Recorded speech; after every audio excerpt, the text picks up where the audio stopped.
we are here with the real stuff. Yes, we are. The real thing for the realtors and from realtors, right? The real stories, everything that is Controversy. real. Controversy. That's great. Something Disruption. that's authentic. Disruption. You know? It's our new word. No BS with us here, guys. You're not going to see any BS here. So today, we have the honor to have Linda Hoyt with us. A super producer here in Fort Lauderdale area. Welcome, Linda. Thank you. Thanks for having me. Awesome. Thanks for being here. This is great. Good to have you, Linda. Thank you. Linda is one. I've known Linda for a long time. Yes. Linda is a sharp shooter in the real estate industry here. Very excited. And a good soul as well. I told you this yesterday, right? She's just one of those good people. Thank you. Good people. This is a tough appreciate it. business, and she's a good one. With my background in yoga, doing all these energetical things and meditation, I can feel people, Linda. I can really feel you. I was like, not me doing yoga. You. I can feel your energy. Yeah, I have a lot of energy. Well, you can see she's disciplined too, right? Yeah. Because of obviously, I mean, like for Zeke, she's showing me up right now. Show you the guns. And that's very interesting because sometimes that we think like people that are disciplined, they think we are tight asses, right? But we're not necessarily. We can be good souls, relax, enjoying life, and at the same time be Absolutely. That's a very good point. Have discipline now. I get that a lot, actually. Yeah. They think like because you work out. I work out a lot, obviously, and I am very disciplined. But you can still have fun. You can have the best of both worlds. Have you always been disciplined, or Yes. is it work to be disciplined? No, I've always been disciplined. See, some people just have it It's in their in you, system. and I have to yeah. work at it. Really? Yeah, I Yeah. have to work at it. I'm like I have the shiny penny syndrome. Oh. I see something and I kind of Squirrel. look at squirrel. I'm a squirrel with I'm multitasking, but I'm very regimented. And when I was in college, my roommate, we lived in the sorority house together, and I would wake up at 6 a.m. and I'd be doing my workout, and she'd be sleeping in the bed. I'd be doing my workout in the room, and she's like, "Can you go back to sleep?" Yeah, well, and some of the people like yourself, I see that actually have that built-in discipline. Their model of business is just easy to follow. It's you can kind of replicate everything that you do as long as you stay on track. But do you think it's something that comes from the DNA or something that you have in your own young age? Right? Yeah, did you have an example story? or a mentor or something? This is actually a really interesting connection. So I'm adopted. Okay. So I have 4 sisters, 5 girls. I'm the only one in my family adopted. Really? Yep. And I am definitely one of these things that's not like the other. Okay. And I've always been the most high achieving. I was very straight A's in school. When I worked, I was saying, I worked at Outback, and the first year they were open, I was employee of the year the first year. So it doesn't matter what I'm doing. You're just driven. I'm always driven to do the best I can do. And are all your sisters lazy? Is that basically what you're saying? Not all lazy, Sorry about that, girls. I am an example in the family, so to speak. So that's great. Yeah. That's great. Yeah, it's I think it's something that's kind of in you. So you obviously maybe there's some DNA trait that's in hereditary. Sometimes I think definitely behaviors can be learned. Yeah. And I have 2 daughters. They're completely different. So I feel like it's a lot of what's in you. You have kids. Yep. You raise them the same, but they are different. They're just different people. But in terms of being all this discipline that you have, do you think you pass through your daughters right now? Or they follow this example that you had or not? Yeah. I think they're different, but they both are also high achieving, successful. Right. So I think, yes, so they do it in different ways, but it manifests in different ways. But yeah, they're both. Yeah, pretty disciplined. That's very interesting because one of the elements that for the show here is try to understand what is the key elements of being successful in the industry, and we try to share good stories and of course there's people that's gonna be have a high level of discipline and they use this in our advantage to get results. So if you have to say that probably is one of the most important elements in your successful story, right? I mean, real estate.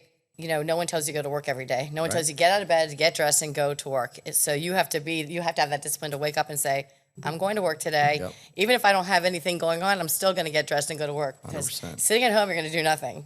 Go in the office, you get the energy of the other people. That's going to make you be more successful than sitting in your house by yourself thinking, how am I going to get business? So, are you like a spiritual person, like a mantra person? What's your get up and go routine to really kind of what can I pick up off of you? It's basically what I'm really asking right now. I'm I'm very high energy, as you know. Right. I wake up at 5:45, 6-ish. I'm in a class at 6:30 at my gym. Nice.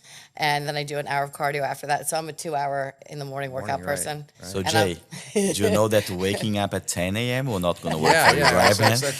He might stand for That's all I had to figure it out. That's just great. I wake up at 5 a.m. I'm be $1 million producer tomorrow. I'm just gonna start waking up earlier.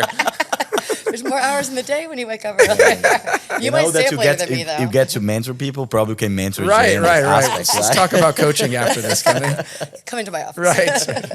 Alarm Okay, so clock, come Linda back, so- Hoyt. That's all I need, right? Is that what it is? Exactly. So People are like, you can I work- get your energy? I'm like, I don't know. If I could sell it, I would. Oh my gosh. See, my problem is if I do her routine, I just go back home and sleep. That would be counterproductive. Right. For But sure. besides the gym, what else do you do like in your daily routine that you think is powerful for you? Yeah. I'm just one of those people. I have a pretty positive attitude. Yeah. So it kind of comes from within. Yes. A lot comes from within. Like I'm not like I need to read and Absorb not like something. or I have to like have things on my wall. And that's like Right. different things work for different people. I've just always been a kind of doer. Yeah. I'm just always been a doer. Like get out there and just do it. Like I think of you when I started in real estate. I'm like I don't even know how I did it. I don't even know how I'm where I am now. So you were a pretty You know? mental strong game. Yeah. Yeah. You don't realize it when you're younger. Yeah. But as you get older and you look back and you're like, Yeah. then you kind of see who you are more. You have more hindsight is 2020. Like pretty tough chick, But I just always worked and I just always went after things and like I trained for marathons and I was not athletic growing up and all my sisters were major athletes in my family. I was like the girly girl of my family. And now I'm like Now you're the Uber athlete. Yeah. I'm The a- lifestyle athlete. Yeah. And it's like, it's mind over matter. Like people tell you what you can't do. And I'm always like, I'm going to do it anyway, because people like to tell you that you won't be able to succeed in this or Right. do that. So that's where you And find your drive from. I've always been like that. Like, I'm like, don't tell me I can't do something. I'm going to do it anyway. I like that. What is like you mentioned that you were the girly girl right now at the top girl. What is the easiest approach as a female in the industry to be a girly girl like this beautiful, sexy girly girl, that's a good or being the toughest girl, high achiever, hardworking? If you have to, and it's very interesting because it's a completely different, opposite profiles into the industry, right? This girl that's so super beautiful, don't need to work too hard because the beauty will help leverage your stuff. And this girl that really have to do the extra mile, hard work and stuff. Of course, if you can be a combination of both, it's going to be the best of the worlds. But if you have to choose one of the elements to see who will be the more successful, what do you say? Well, this is an interesting question also because when I started in the business, I did well really quickly. And I had people hating on me because they're like, oh, you're just getting business because you're pretty big boobs or whatever. And I'm like, you have to have a brain. Yeah. So to me, it doesn't matter how pretty you are. There's plenty of top producing agents that are not pretty. Right. By whatever standards you go by. And it takes the hard work and the effort. I mean, does it help being attractive? I'm sure it does. I don't look at myself like I'm so beautiful or whatever. I'm sure people like attractive people, but it's not going to get you through real estate. It's such a hard business. Good. And being pretty and being dumb is not going to help you, I'm sure it does help some girls who present themselves that way. Right. Especially today with how Like Insta famous all that realtors, stuff, yeah. all that kind of posing, Yeah. for lack of a better word. Yeah. I guess it would be positioning. They position themselves, Right. in sex sells or whatever. But I think it's the bottom line is He's short-lived. you have to, it's short lived, and you have to be able to know the business and Yeah. work hard to really be long term and successful in the business. Augusto and I have talked about this before. It's like, and we jokingly say this because from a male perspective, we're trying to compete in the space just like against, very competitive females.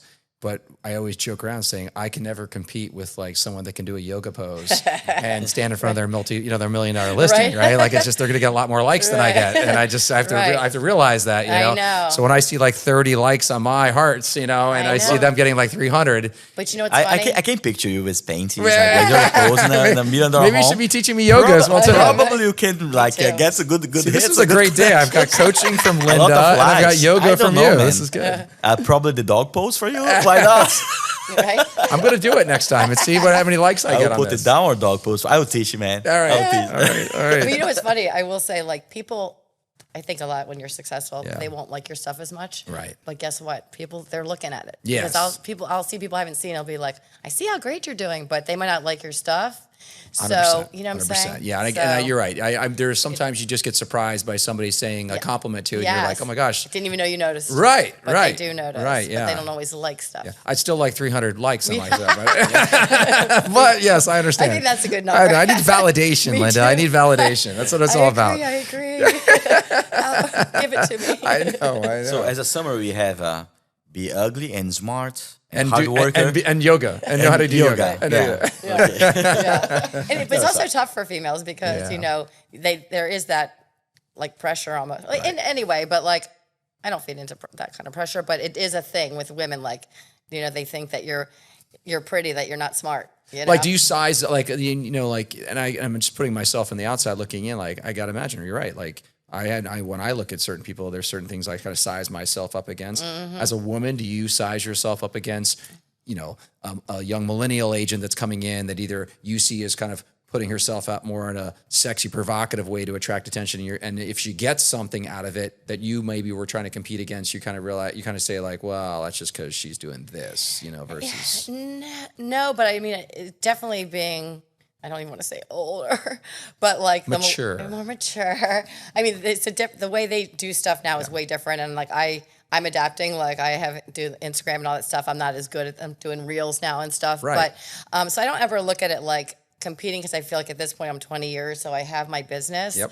I like to see what people are doing and take it into thought and to use it, but I don't look. Most of my business is more like referral based. So if I'm competing, I probably wouldn't be. Maybe I'm a millennial. That same thing, yeah. right, okay. But I do look at people and what they're doing and take note of things that people are doing. And people have said to me like, "Oh, you should like jump in the pool in a bikini," and I'm like, "That's not my vibe." I could do it, but it probably would. My kids probably wouldn't appreciate it. Two girls, they don't want to see their mom and jumping in the pool in the bikini, but yeah, and something very interesting because I see about this like. Talking about this topic is like you mentioned about positioning, right? Yeah. So, and when you position yourself, you have to be very careful because once you position yourself, you become a slave of the image that you created. And it, like, as a yoga teacher, you know, and someone that is always trying to understand a little bit the mindset, the image that you project will create also some wirings inside of your own brain. So if you start projecting yourself, hey, I'm this hot girl. Eventually, you're gonna become inside your mind a hot girl, and not this smart girl anymore. So you're like manifesting. Yes, that's my point. You know, so if you're always doing this, you become the character that you are projecting outside. You know, so and that's something that we try to use all the time, and to understand a little bit what we're projecting and try to manage this inside of our mindset to be reflecting each other, right? What you have in your mind, what you're projecting outside. Anyways, but my question is, so like. Being a hot girl, it's not new. It's throughout the entire life, right? History. And what was the difference on those girls that was projecting, and how did you evolve into this? Have you ever used this tool? No, I'm not that girl. Okay. So like when I was younger, like I came here for spring break when I was in college in the 80s, and like people comment on my legs. So one of my friends is like, "You need to be in the hot legs contest." I am not that girl. Okay. I'm not going on the stage and like prancing myself. So I've never been that. That's not my personality. Glamour shots. I was never that girl. I'm more just like who I am. Authentic. Yeah. Yeah. I'm kind of like what you see is what you get. I was just going to say that. That's great. That's a great, that's a good one. And I almost feel like there is that like diversity amongst our profession where because there's so many new agents flooding into our profession. And then of course, you know, we live in this amazing bubble down here where everybody wants a piece of, and, you know, so you have all these people trying to find identity. Right. And I feel like there's these like two sides, like people trying to be authentic. Yep. And then the people trying to be a persona, right. You know, project something that's, you know, what somebody wants them to either to be like or wants to be like them. Or what they want to maybe evolve to. Right. And it's just a different time now because like when I was younger, we didn't have anything, social media, computer. Right. And it's like, I feel a little bad for the kids today. There's so much pressure to present and like people to present this persona of like, they're having the best time on vacation. Everything's perfect in their life. So then there's so many people that are like, feel like they don't measure up because they see this and they're like, same with real estate. Like, you know, you put a listing out there or whatever and they think you're a gazillionaire, you know? Yeah. So I feel like there's so much pressure for that positioning for everything, and even not even in real estate, but in life, of presenting your life this certain way. So. And capturing every, and I'm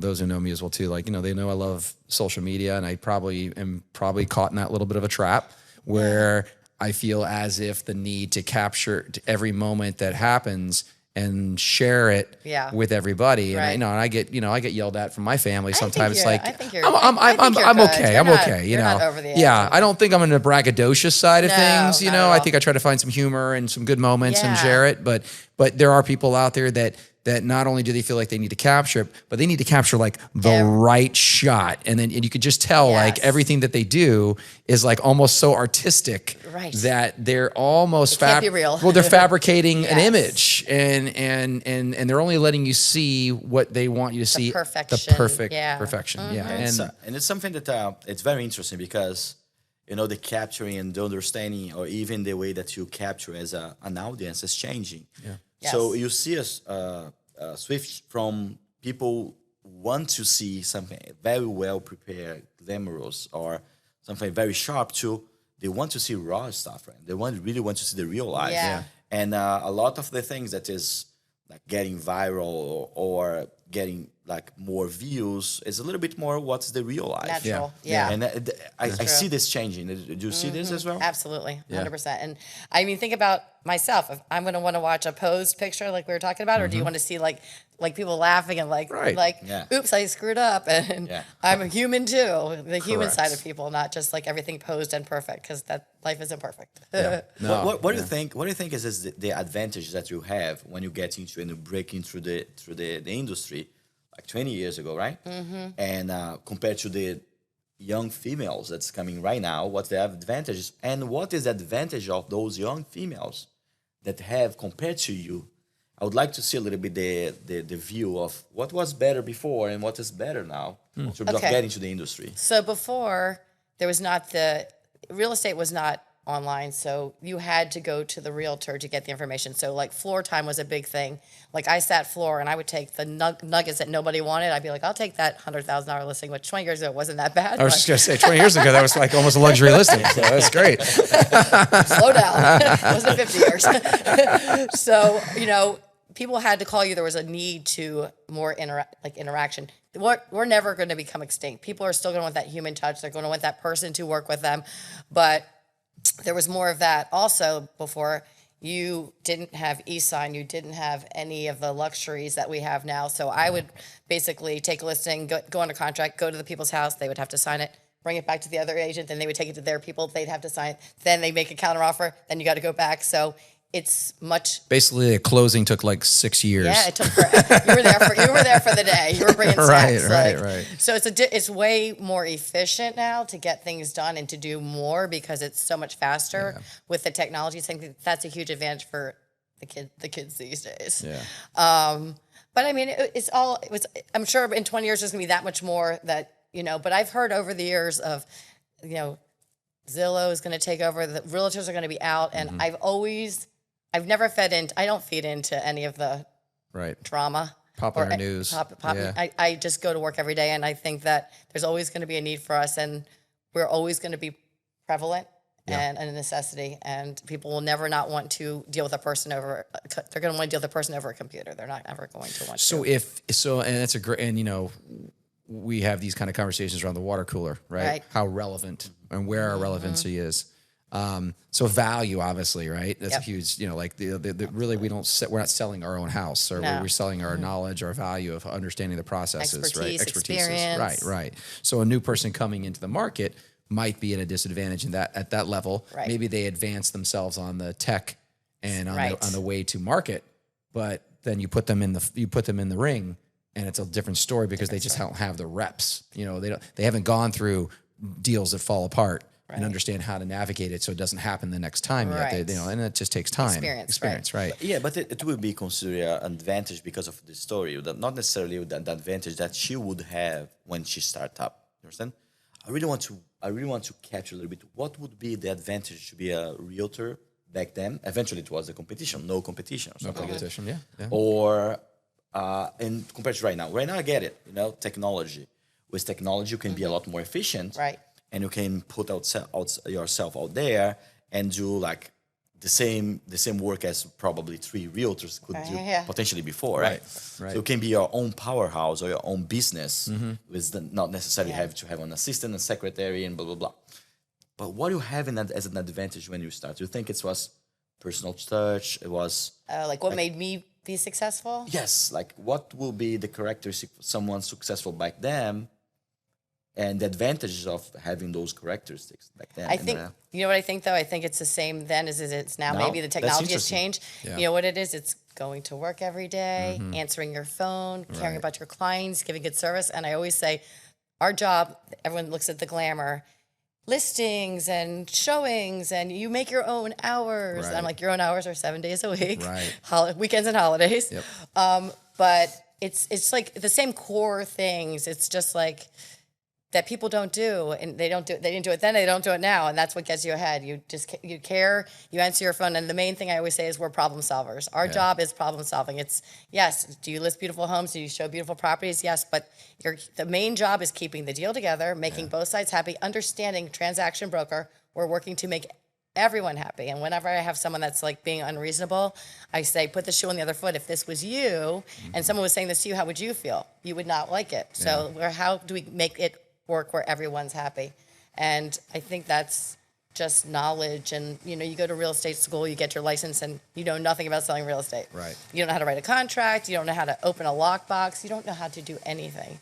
So it's like I think it's important to get that knowledge. And I was very diligent about getting that knowledge in the beginning, because I realized the importance and the brevity of what I was doing with someone's life. I didn't want to drop the ball or not know what I was doing. So I got the education and I learned how to write the contracts. And then I went out there and just started doing it. So, I mean, I think it's the same in any, no matter where, now or 20 years ago, it's the same bottom line of what it takes to be successful. And speaking about license, you were like one of the fastest ever getting a license. Smartest real estate agent ever. It didn't take like 2 years, like my fellow friend Jay. Let's not talk about how many times I took the test. Okay, we promised that was off the radar. There's like an 80% fail rate. Typically. Well, I proved that one right. So tell me a little bit more how to get a license. What's the right way to do it? I mean, I was a single mom, so I had 2 little kids, so I didn't have time to like break it down over months. So I was like, I got to take the 1 week course and get it over with. So I did the 7-day course, ended on a Sunday, studied like probably 2 weeks, and got my license and just started selling real estate. That's great. It was like my kids' spring break when I got my license. Went to the Keys for spring break, came back, and just started. Now, when you first got into real estate, did you join a team? Were you on your own? Or were you all kind of? Yeah, so I'm kind of a unique person. I like to do everything myself. Okay. So I got approached by a lot of big teams to join their teams. And I was like, I just want to try it on my own and see how I do. Wow. And I'm a doer. I like to do things. Yeah. I like to get in there. And so I said, let me see how it goes. And it went. So I kind of stuck and that's with that's a very beautiful story that she probably can explore a little bit more here. So whenever, like, tell us a little bit how it works, because, you know, like, you were getting divorced. Yeah. You were by yourself. Yep. Which was like 7 years old and 3 years old, right? I divorced my ex-husband. I was a stay-at-home mom, and I was like, I got to get out of this situation. So I'm like, and I went to UF, Gators. Yeah, all right. And I was number 1 in my class at UF. Of course you were. So you think the world's waiting for you, but it wasn't. There's a theme here of number ones. I just want to point that out. Excellence. So I back in those days, you would send out your resume with a cover letter and mail it out and hope for a response. And I sent out 50 resumes. I was not getting any because I hadn't worked for 6 years, I want to say.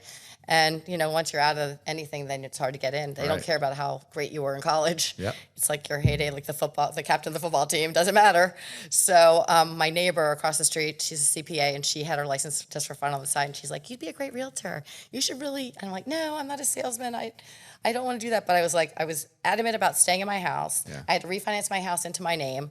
I'm like, I got to do something. I'm keeping my kids in this house. And so I just said, let's take a commission-only job. That seems like the best idea in the world, right? And the other thing was, it was good in a way because I was room mom of my kids' classes, so I can still be room mom, and I can da-da-da. So I just took, I mean, who knew? I mean, I would never expect that this would be I love real estate. It was the luckiest thing that's probably ever happened to me. Yeah. But fall into it like that. I mean, the fact that you're 20 years in the making, though, that's, it's not an easy task. Knock on wood. Yeah, and then it's very interesting because this was probably a super challenging moment, right? Because Yeah. it's something that you have to be always trying to get out and stuff. How do you feel right now? Did you trade too much of your kids' time to be successful and provide to them? What do you feel this? Do you regret something or not? No, because I was very present. So I like raised them by myself. So like I was they both were, don't make fun of me, straight A students. I was at every straight A awards for my kids. They both cheered, and they cheered different times. So I was like 5 days a week. I had to be at the field for them for cheer. Like I was super involved. So I'm very good at time management. So, and in the beginning, you know, you're successful, but I was still very present. I did everything with them, so I never missed anything. Did you have a lot of support systems to help you No, out? Like I have if you no had to do family open here. houses, anything like that? Like what'd you do with the kids? Or where were they at? Well, they came in the car a lot. I got them like Burger King and like. Okay. Like I have a client who's a friend who I sold him his house like a while ago, and he's like, I remember when I first met you, and you brought the kids in the car. Like if I had to bring my kids, I brought my kids. You know. That's a very that's you do what super, you gotta do. Gotta do what you gotta do. Gotta do what you gotta do. It's an inspiring story, right? Yeah, it Because really a lot is. of people like always like small little challenges. I cannot do it. And Well, there's always like, you right can now, always find an excuse why you can't do something. Yeah, that's my point. And then I don't know, but you know, the young age right now, the guys that's coming to the industry, into the professional world, everything right now is challenging. They stop doing what they have to do, right? Because of small stuff. Always. And when we see like, okay, I have two kids. I was like a single mom. I have to put my kids in my car and start driving around with my kids too. I mean, it kind of is what it is. And I feel like that's another mentality. Either right. People always want to find a reason why they can't do something. And I've kind of have the opposite mentality. I'm like, yeah, there's always a way you can do something. Right. If you want to do it, there's a way. And just remember this too, like you were at a time where there wasn't all this tech. So like you said, if you had to go and like give a contract to somebody, it's like, well, kids, we got to go. We got to go sign the contract. Oh, we got to go drop it back off to the other agent too. Got to go with me. Pile in the car. So there was a lot of shuffling back then. And you're right. Like the adversity that maybe people are facing today that they think there's adversities. You know, you look at a story like that and you think to yourself, gosh, you know, how you really don't have that bad. And you don't even realize, because it's kind of like when you're in it, you just keep doing it. Mm-hmm. And like kind of an epiphany for me was when my oldest graduated high school, and I like kind of looked back and went, "What I just did," you know, like. That's cool. And she was going to college. Time passed like this, right? Because when I always tell you, it's so true. If you think it's like going to go, and now she's engaged. I mean, like you never, you think you have all this time, and then it just goes so fast. So enjoy it. And that feels good. This kind of accomplishment, right? Yeah, so it sounds so good. So, oh my gosh, I have this sacrifice, but now I'm having this, right? So it's worth it. It's worth the sacrifice. For the family. And like, if you love what you do, like we love it. I love it. So I always say, I mean, it's so cliche, but like, you know, if you love what you do, you never work a day in your life. And like, I wake up on a Monday morning and I'm like, oh, it's Monday. You know, I don't. But it's beautiful to say. But you know what I feel, and I have this cultural aspect in my company right now. We have one of the rules is like amuse yourself, which is talk about love what to do. But I think love what to do is a decision. It's not necessarily that's true. You come here and say, I love what I do. Right. Mm-hmm. Like it's like a little bit of a decision to say, I decided to love this freaking stuff that I'm doing every single day, because I'm pretty sure that you have low days or bad, like of course, hard days, and it's a decision. Days. It's like you commit yourself to love the things that you. Yeah, and also like, you know, you have a bad day, you gotta I absorb it, and then you let it go the next day. You can't hold on to it, because if you hold on to it, it'll drag you all the way down. So you could just. Yeah, I mean, maybe I learned to love it, but I don't know, I do love it. I don't know. The challenge. And then people be like, I love houses and I love looking into houses. I'm like, that is not the job. Yeah, that's not the job description I already had. I love people. Yeah, right. Me too. Right. And I do. I'm very social. But I like nice people. I like nice people. Right, exactly. I can still like not like the not nice people. I love making money, right? Oh, of course, I love making right. Right. Opposed to not making anything, right? I love not making money. It's so amazing to be poor. This is almost the outcome of the hard work that you do, right? To meet good people. It's a byproduct. To byproduct. And you get all different kinds of people. You just got to make it happen. Yeah. Read the people and adjust accordingly, and that's the name of the game. I would say I like you know, the challenge that comes with our job, I think, which is pretty cool, is that every day is something different. Yes. And I think that's almost like the thing that I kind of enjoy the most. Like boring. if I had like a mundane thing where I go to work and it's the same thing over and over again. And I've had those jobs before real estate, because a lot of us that are in real estate never were, you know, we didn't go to school to be a realtor. Right. We were in some other job before that. And typically most of us were in some sort of corporate-y kind of structure. 9 to 5. And I remember that. And I remember, it's not, I've certainly been doing it for 20 years, but I remember back of what it was like to feel that pressure of every day kind of working on the same task. Even if it was might have been like a job that you're doing for that quarter, it was still the consistency of that. And sitting at the desk the whole in 8 hours and just waiting for that clock to, And now it's very different. It's like you kind of wake up and you're like, okay, what are we doing today? Where are we going? Yeah. It's exciting. It's fun. Yeah. And that's something that you told me yesterday is like one of the keys of the success in the industry is like you say, Augusto, people don't stay enough, right? They don't keep doing enough. Staying the time that's required to start having success or really showing or adapting themselves. Tell me a little bit more about it, because I know that you mentor a lot of people, right? You mentor the young ladies. I try to pay it forward and help people. Yes, you love agents to. Yeah, today we had I'm passionate about real estate. Yes, cool to see her. Yeah. So tell me a little bit more about your mentorship and how do you feel about people not staying enough to get to emotion for the success? I mean, I feel like I feel like people. It's a hard business, and sometimes it takes some time to get going, but once you get going, I feel like it's a snowball effect once you get in that groove. But it's just hard. I mean, Can you identify? I mean, you've been doing this long enough. Like you've come across a lot of agents through the different events, and like, can you meet somebody and kind of know like Absolutely. they either got it or they don't? 100%. And then my next question is, when you met me, I knew he was good. I knew he was good. What did you think when you met me? Probably if it was working like from 5, right? Probably he would have 3 times more money. It was happy hour, but whatever. It's always I worked late hours, Augusto, late hours. Listen, whatever works. We all have the same 24 hours. We can use any of them that we want. It's not a set time. But yeah, I think you're probably the same way. Like I can tell immediately if someone has not like I'm all knowing. Yeah. But I can pretty much, you can tell the personality. It's a gut feeling or something that you actually see and other people could identify? It's both. It's a gut feeling. But for example, like, and you might not experience this like as much as I do, but like a female, like, there's a lot of things with safety. Yeah. So I can get a phone call and I can immediately read someone and know if they're legit or if they're full of it. Yeah. Or if it's like, if there's a safety issue. Like I had a guy call me and he wanted me to meet me at one of my listings that was vacant.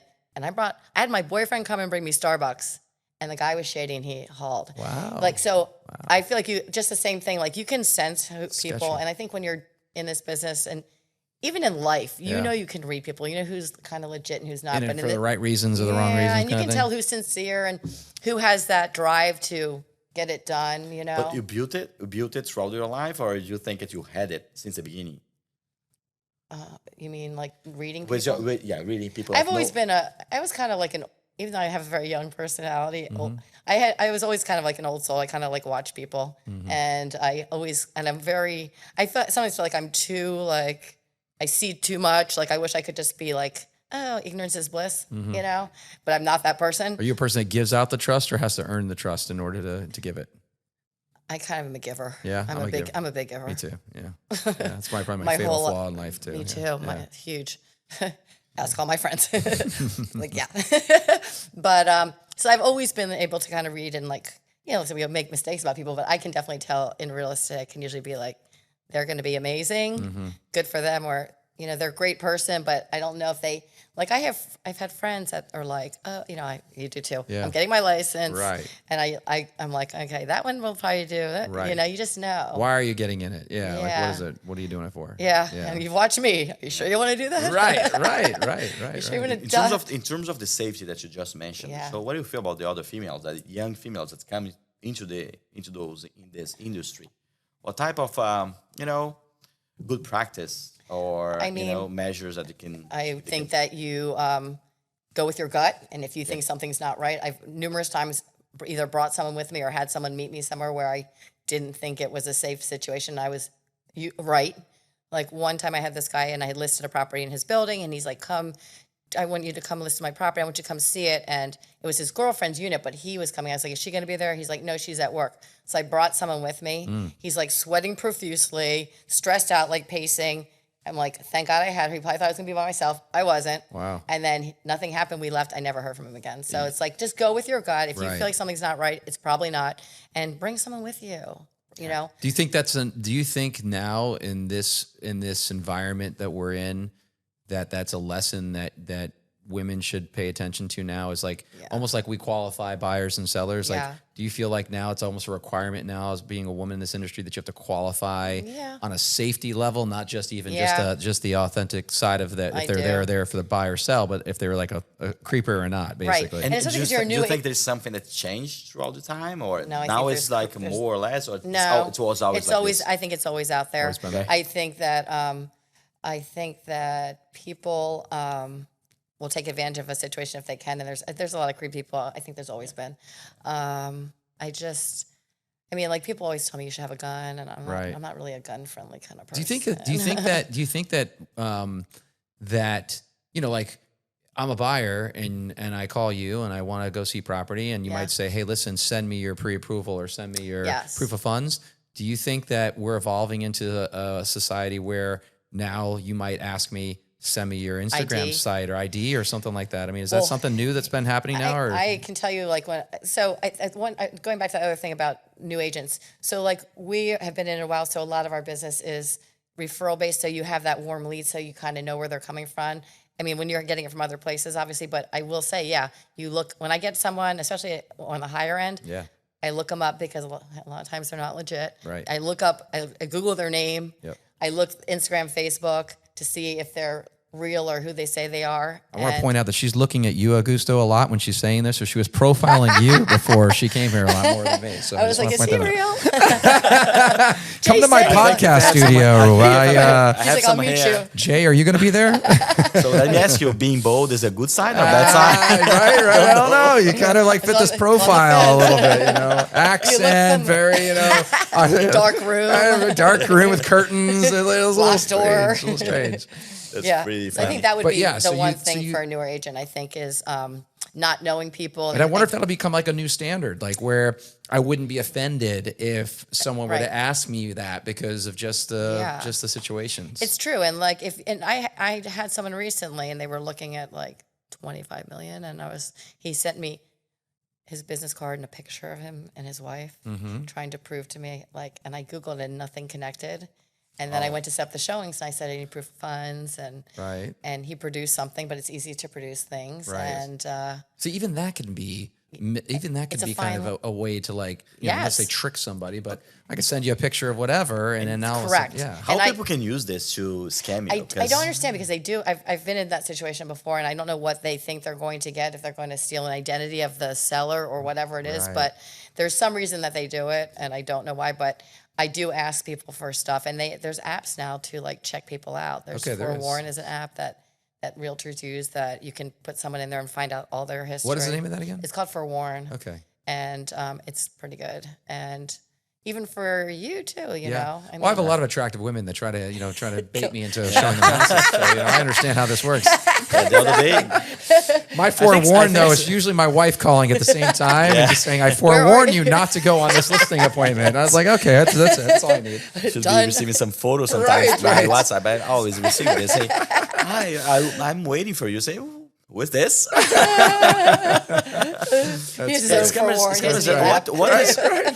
is the most common ways to scam people in this industry? What do you think? I mean, take advantage of people. Like in my industry, like construction industry, there's a lot of little ways people try to get money from us. Yeah, so it's not like that. It's more like the title side with the wiring and stuff is becoming a bigger issue. That's probably the biggest one I can understand. But like for us, like scamming, you're not going to scam us. I mean, we're commission based. Like we're not making money if we don't sell a property. So it's more like they want to get into expensive properties. I feel like you see it more on that end, or do something bad to somebody. Yeah, I think that's bad intentions. Well, eventually do TikToks, right? Right now it could be the case. Right. I'm in the TikTok in the 25 minutes. Right. Like when they broke into like Mar-a-Lago or whatever, you know, like they went a photo op, but you know. That's pretty funny. Mar-a-Lago. What do you think is like I was talking about, and change subject a little bit. We were talking about differential, how we differentiate ourselves, to provide value and to really come to the customer and say, this is what I provide to you, and that's why you should select me. Yeah. What would you say that your differential, and what do you think that you bring to the table that makes you the success that you have right now with repeated clients and stuff like this? I think I genuinely care about my clients, and I become friends with a lot of my clients because I do really care about them.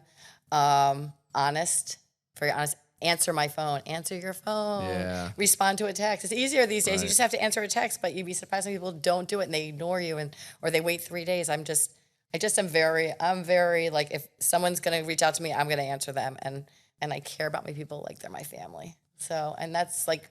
Now, 20 years of I mean, I know the amass of past clients that I have, right? But I mean, I can only imagine like 10x that for you. Yeah. Like, how do you nurture and keep yourself relevant to that class of people? I don't do it enough. I mean, I think I need to hire. Is anybody looking for a job? I need to hire somebody. Yeah, and I think that's my problem as well too. And I'm always kind of curious, especially someone in the amount of years that you amass. Like, how do you do it? Well, I do have a client appreciation party every year. Okay. So, except since COVID, obviously, but so I do a big party and invite everybody. Right. But typically, it's like 100 people. Right.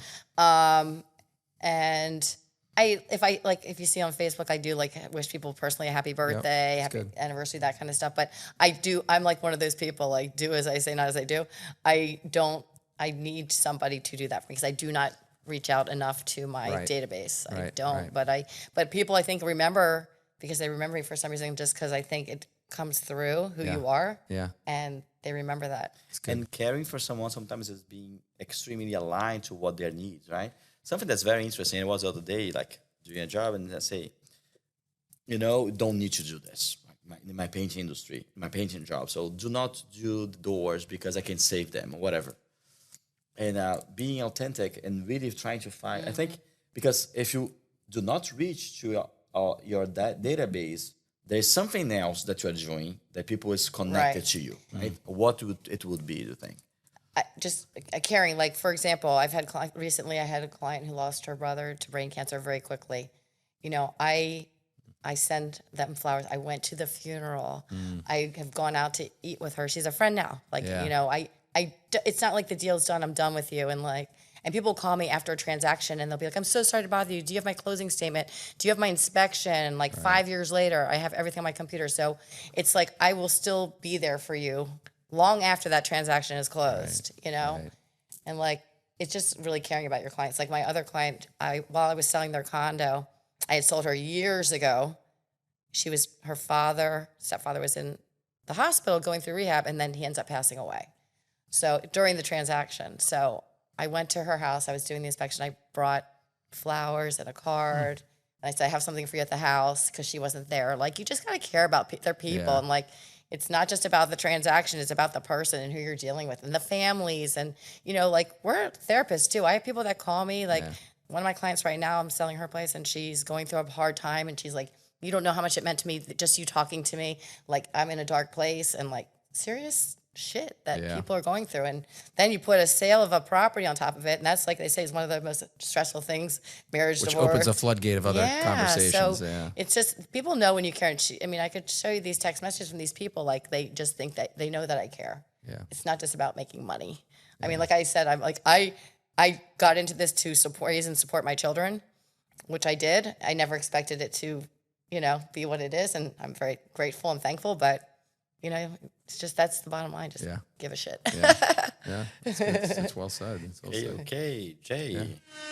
Oh boy, what do we got here? Time for news. Time for news. Okay. We're gonna shift Let's gears pause a little bit Linda. here. Let's come to the news of breaking news. So breaking news, hot off the press. Here we go. All right. So appreciate you sharing a lot about yourself.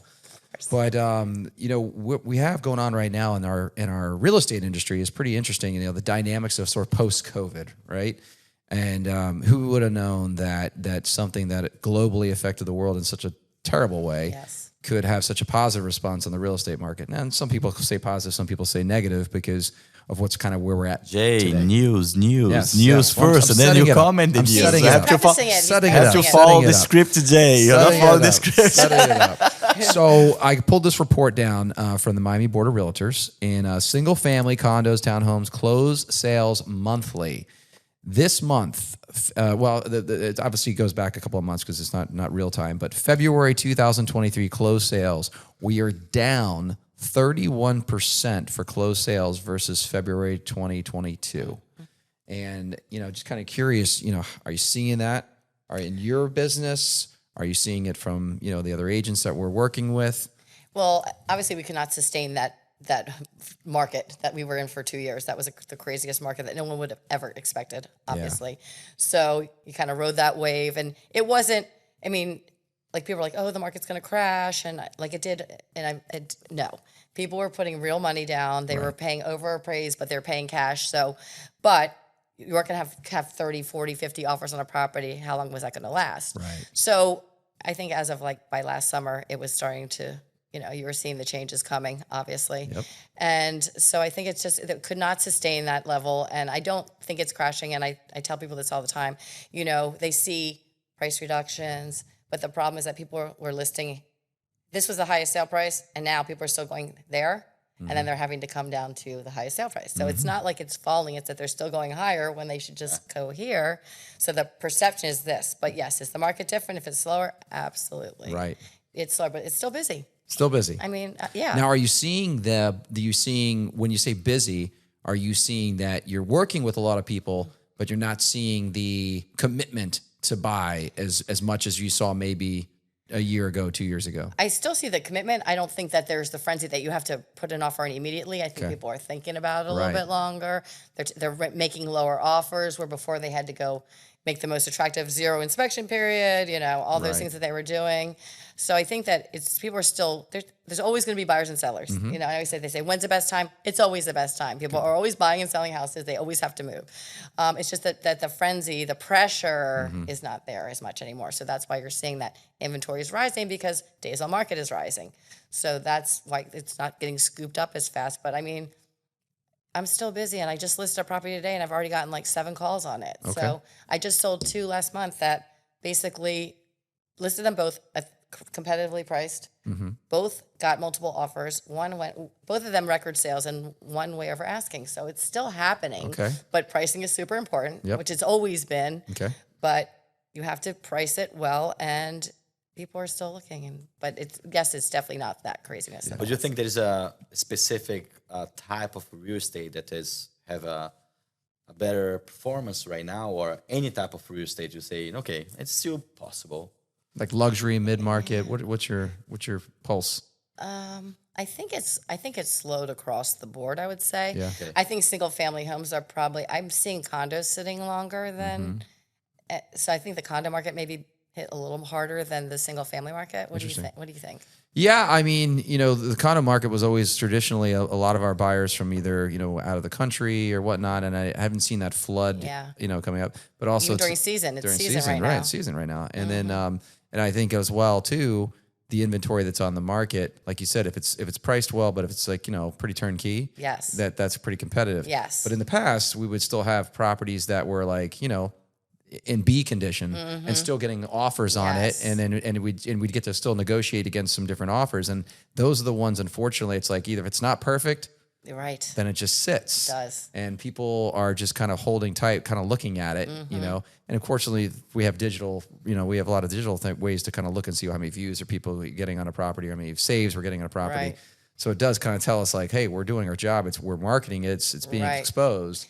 But people aren't committing to the buy. Right, and even I have my clients, they'll be like, I had the most views in my marketplace of my property, but we were getting 3 showings. Right. And they're like, why? What's going on? And it's people are looking, they're online shopping, but they're not committing. Right. Do you think do you think this whole topic towards inflation and the interest rates being so volatile, up and down, up and down, up and down, do you think that's affecting what we're doing what's going on with us right now on the mortgage side of the business? Yeah, I think it in the beginning when they're scaring people, and that, yes, I think that definitely affected it, but I'm seeing people buy down the rates, using extra money to buy down the rate. Okay. I think that people still have to buy and sell, so they're going to have to do it no matter what. And I always tell people, back in the late 80s. No, I was not selling real estate then, but it was double digits, like 18%. Right. We are still historically low. Right. We've just been spoiled. We've been spoiled by these crazy low rates during COVID that are not even realistic. Right. It was great, but it's not reality. 6% is not a bad rate. Yeah. Still, it's just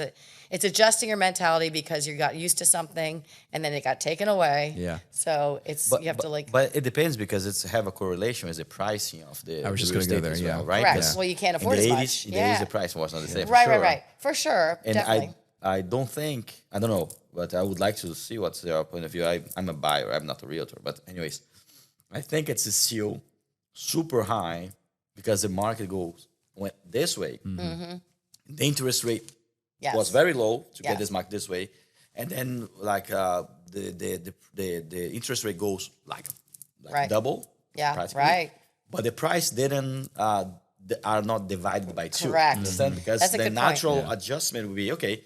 Interest rates doubles, price goes- divides by two, right. or something a little bit more like No, reasonable. that's a right? valid point. Yeah. And another point that I would like to mention is like in the perspective of the international money that comes to the United States, because a lot of the things that happens in Florida is like people coming here from other countries and investing in the state, right? For Latin American people and for other people, we have the dollar pricing or level right now super high, and you have at the same time a super high inflation in the United States. So that makes like it's kind of doubles a little bit the Right. expenditure for Yeah. anyone that comes from outside. Right. Yeah. What do you think about this? I mean, one other thing that kind of ties into that is the rental market. So the rental market went crazy high also. And even now, I know people that are in like, the nicer rental communities that they're raising their rents $500 a month. Right. And they're like trying to get out. So it's a tough thing anywhere, but even a purchase is still better than renting. You're going to give $60,000 in rent, or you're going to put it as a down payment on a property and own it. So there's definitely, yes, to your point, absolutely there are disadvantages, but in the overall scheme of things, I think you're still better served to still buy something than the alternative. So if you have to like have some analysis for the future, you'd say that like we don't need to brace ourselves for a big change. No, we've already been having it. It's been since last summer. The market really shifted last summer. Yeah. So we've already been we're in the change. Okay. And it's not like everyone wanted to say market's gonna crash. I'm like, it's not crashing. Right. Okay. It's not like it was in 2008. It's a completely different market. It was not falsely inflated values, fake appraisals, no doc mortgages. Everything was very documented. Our rules are very strongly in place from what happened then. That's not going to be like that. People are giving real hard cash. So you're not going to see that. It's not just, I'm not, Right. anyone. Your crystal ball. I'm not, your crystal I'm not ball. you, Right, but right. At least for her, Yeah, like right. clientele, at least. Right, 'Cause right, it's just- right. I believe it though. I'm Right. not just saying it just to say it. Like Yeah. I believe it. Yeah. Yeah, that's cool. And that's very interesting because every different realtors, they have a little bit of a different Of opinion. Of course. course, it depends how they are positioning their own market with their own clientele. Well, I think that's a good point too. Like, I say we're programmed to be just like openly optimistic about every point of it, right? Like we understand the burden, right? Yes. We understand that, like you pointed out, yesterday prices were at this and the rates were at 3%. Now today prices are at this and the same for the same property and the rates are at 6%. So we understand that there's a burden on the buyers. Definitely. Yeah. And that's what we deal with. But optimistically, to Linda's point, the tradition is always the projection is that everybody's always gained. Even if you bought a house back in 2008 and held on to it through the horrible times that you went through, if you held on to it today, you've doubled your money from what you had from Absolutely. before. You had to hold on to it through some tough times, but you made a lot of money on this. So, you're true. right. I mean, and that was the worst of the worst. That was So the worst of the worst. we just felt something that felt like a boom again, and then we felt something that over the last 6 to 8 months, we felt something that was kind of like a little bit of not say a crash, but the government correction from 3% to 7.5%, and now it's gone down to mid to low sixes. And don't forget, you can always refinance when it comes back down again. You refinance. You're never married to a rate. never married to a rate. So that's the good point. Now prices are higher, Yes. and so you're right. It's going to affect your down payments, Absolutely. or to what Linda said. choosing between putting money down on a down payment or buying down the rate. Those seem to be the Yes. And even the mortgage is going to have like monthly, right? So because a lot of buyers, they think about, this amount of money that I can pay per month, right? So it's a little bit this. That's a driving force for people too. Right. And I also think people I think from a younger buyer perspective, so I take myself back to my first house I bought.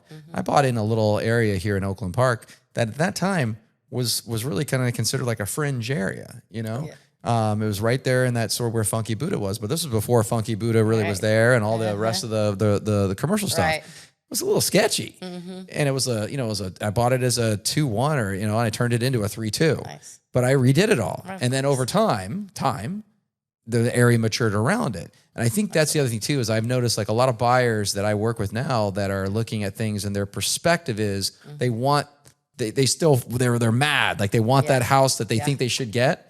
But unfortunately, it became out of that price range of what they can afford because either they don't have the right amount of down payment, or they're just making a good income, but not enough for the $800,000 home. Right. You have to adjust your thinking and your and do. You have to spread your maybe we're not going to live a block away from the ocean. So in terms of strategy for you all, there is no change. So do you have any because of time has changed a little bit? It's like compared to last year or 2 years ago, did you change your strategy for approaching the markets or not? No, I still work the same way I worked before. I mean, you're educating and your education to your clients is different. There it is. Yeah. But my strategy is just go to work every day. Exactly the same. Yeah. Yeah. That's pretty cool. Yeah. Yeah. Okay. Yeah, the processes are never they're it's kind of just replicate, but the education is important. Huge. And then obviously I think trying to broaden people's mindsets a little bit to say, listen, I know you wanted to be here, but I think you really kind of need to look over here. And then to your point too, like kind of knowing your market, right? Like you got to really understand, like if you're going to make suggestions, you're going to need to know kind of where you maybe point in different areas and say, this is kind of a replicated area over here, but it's not Fort Lauderdale maybe, but it's over here. So I'll give you like a personal example. So my daughter just bought her first house with her boyfriend and now they're engaged. So they wanted, Victoria Park, Rio Vista, townhouse. Right. We find this townhouse in Rio Vista. Was it? Yeah, Rio Vista. And it had this killer front area. They entertain a lot, but it was $550. Needed to be gutted. Was going to need a new roof. Right. So you got the zip code. In 2 to 3 years. But you had to put a ton of cash in it. And I said, let's keep looking. I mean, it's great, but so then we see a cute townhome in Pompano and $100,000 less. There you go. Newer construction. Yep. Killer garage, like a garage, 1-car garage, 3-bedroom, not 2-bedroom. I said, this is. That's the right decision. Yeah, this is your first home. So it's adjusting your thinking. And they just moved like last month and they love it. Super happy. So it's like, you got to give your knowledge and your experience and guide people, and whether it's your kid or not. I would do the same for anybody. But that's just an example. They were looking at this where they wanted to be, but it's your first home. You're not married to the home forever either. And they love it and they're super happy. So it's definitely the education of people. And yes, maybe you want to be here, but maybe that's the next house. Yeah.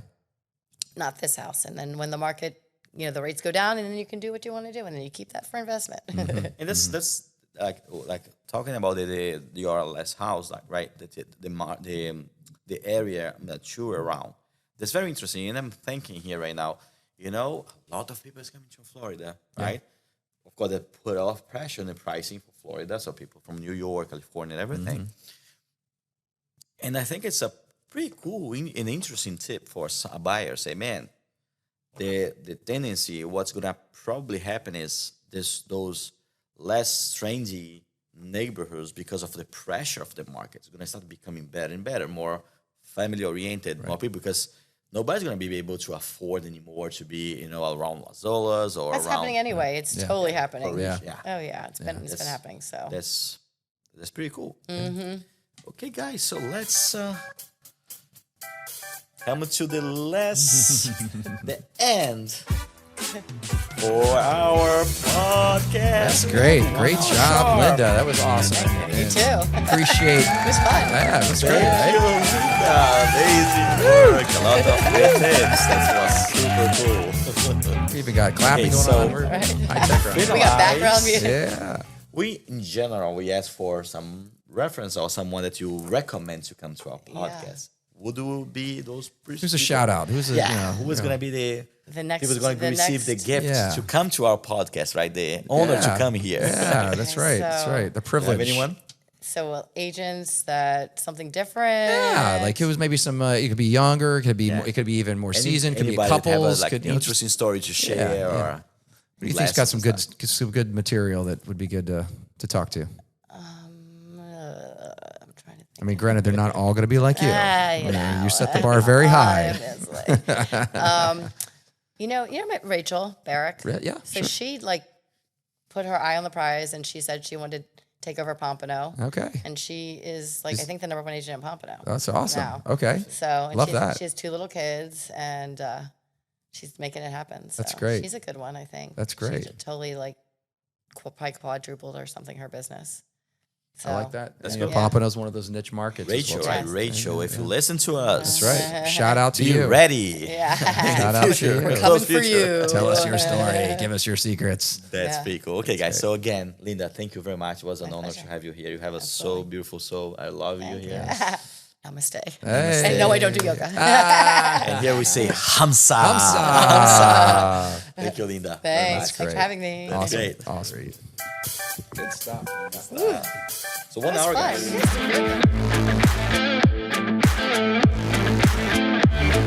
guys.